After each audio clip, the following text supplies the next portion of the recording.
Assalamualaikum warahmatullahi wabarakatuh. Halo pendengar setia Cekikikan Betawi. Balik lagi bareng gue, host kalian yang siap bikin nakak pagi ini. Cerita kita kali ini judulnya Bang Ojek vs Polisi Tidur.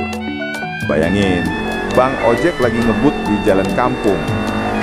Tiba-tiba brak, motornya kejedot polisi tidur.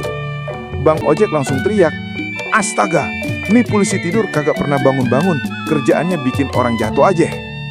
Mpok Siti yang lagi jualan kopi nyeletuk, "Bang, lu kagak lihat tuh polisi tidur? Udah kayak gunung kecil, masa diterobos aja?"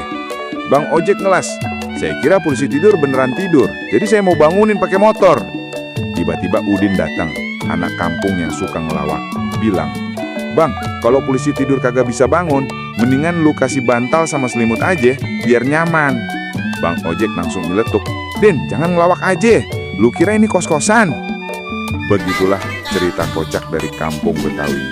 Polisi tidur bukan cuma bikin motor oleng, tapi juga bikin warga ketawa banget. Jangan lupa like, komen, sama subscribe channel Cekikikan Betawi. Sampai ketemu di episode berikutnya.